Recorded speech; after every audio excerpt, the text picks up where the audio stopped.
Mtu mvivu hutamani asipate kitu, bali nafsi ya mwenye bidii itanenepeshwa. Kama tutakuwa na bidii kwa habari ya kumtumikia Mungu, walimu watatamani matokeo, ila watu hawatayaona, ila mbinguni wataingia. Na wakati mwingine wasiingie, kwa sababu Biblia inatuambiaje katika Ibrania 12:14?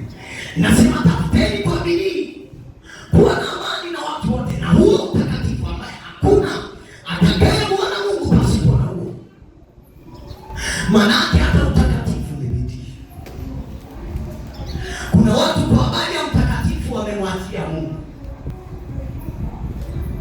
lakini Biblia inatuambiaje? Inasema iweni watakatifu kama Baba yenu wa mbinguni alivyo mtakatifu. Kuna watu utakatifu wamemwachia Mungu, wameungana na watu ambao ni kama wameona wao ni wa duniani. Wanasema hakuna utakatifu duniani. Wengine wamesema hakuna kijana anayeweza kuishi utakatifu. Wengine wakajiongezea ujana ni maji ya moto. Si imeandika kwa wapi? Lakini kwa watu wa Mungu ujana ni maji ya baridi. Haleluya! Ni maji ya moto, hakuna cha moto. Haleluya! Kuishi na utakatifu ni bidii. Walitokea vijana wenye bidii, akina Danieli wakakataa kujinajisi. Watu wakaacha nguo zao, wakasema bora nitoke kifua wazi, lakini sio kumtenda Mungu dhambi. Mtu anatokea barabarani anakimbia, yuko kifua wazi, mnauliza nini? Anasema bwana, nimeacha shati kwa mtu huko. Wasiwe sana, wameamua kujizapita. Wanasema yeyote anayetaka kumcha Mungu ni kujitenga na uovu, sio lugha nyingine. Haleluya! Lazima tuwe na bidii katika mambo kuyatendea kazi. Lazima tuwe na bidii. Haleluya!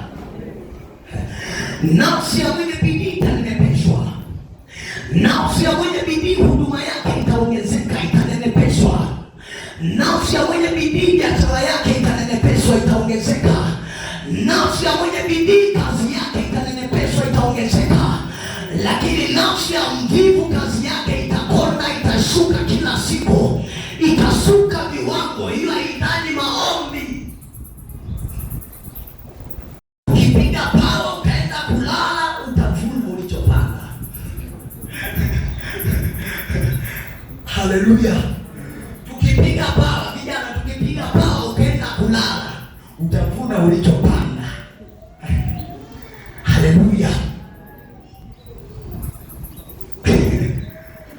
Unajua maombi haya yakitembea, nilikuwa nasikia nguvu inapita kwenye tufani kweli kabisa.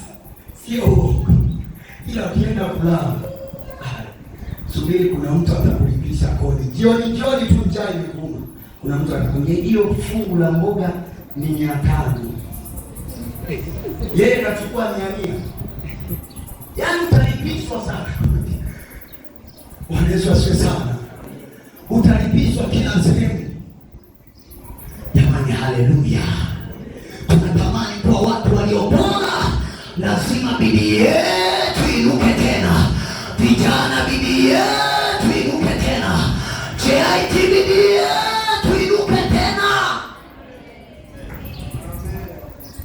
Bwana Yesu asifiwe.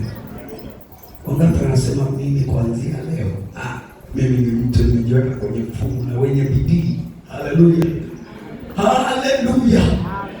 Kuna ambaye anabaki. Kwa hiyo tuna uhakika kuanzia leo, katibu, kuna mabadiliko makubwa mno.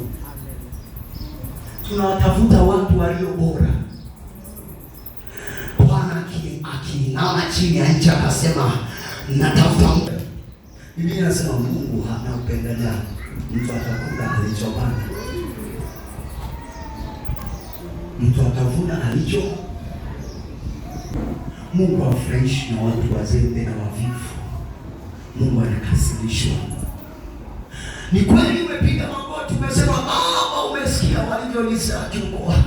Baba umesikia Baba, mpanda farasi na nini wamekwenda.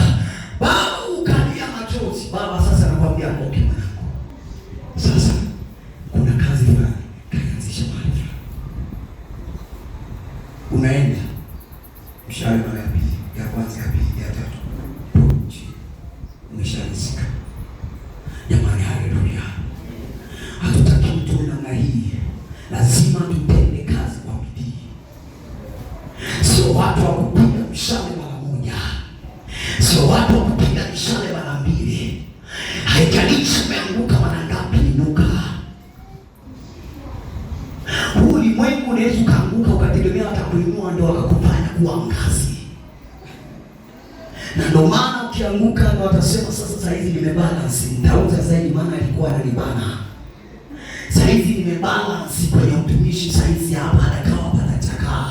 Pastori ametoka kwenye fomu. Jamani, haleluya. Na kuna wengine mataifa watasema sasa hivi yule kijana bwana, unajua alikuwa anatupa shida sana. Bora tumemwoa. Lakini kumbe ni kukata tamaa mapema. Unapiga mshale mara ya kwanza, ya pili, ya tatu, umelizika. Na wakati huo wakati unamwendea Mungu lilia sana. Kama huyu mfalme Yehoashi anaitwa nani? Yehoashi. Yeye pamoja na kelele za kilio sana anapiga mshale mara tatu. Mtu wa Mungu anakasirika, anasema ungepiga hata mara 5 au mara 6. Kwa watu wa Mungu tunapaswa tusuke. Elia mfungi imepotea, anasuka. Mara 7 anamtafuta Mungu, anasuka. Unasema unajua kuna wengine wanasema imani. Unajua bwana mimi na imani. Bwana anafanya mara moja. Mara moja tunatosha. Unajua mtumishi wa Bwana si watu wa imani.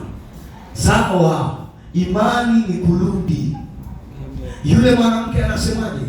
Anasema alikuwepo mwanamke akamwendea yule kazi kila siku. Nipe haki yangu. Unaona watu wenye bidii majitu haya tongani kirahisi wakina Yakobo. Wewe malaika wewe nimekuachia kuelekea kujaji wewe mtu. Tegua wewe asikuachi. Yaani nikisema kama ni wachezaji wa mpira, Yakobo ndo mpaka saizi ni nambari 1 duniani. Angelikuwa ndo mchezaji namba. Kwa sababu kuteguliwa na malaika na uanguki. Wangapi umeona wachezaji ambao mnajua nini ni bora hajaanguka uwanjani? Huyu hajateguliwa na mtu na malaika. Haichomoki, hachiwi mtu. Mpaka ngoma inabadilishwa jina. Afu unaleta vitu rahisi unasema unajua bwana vitatokea.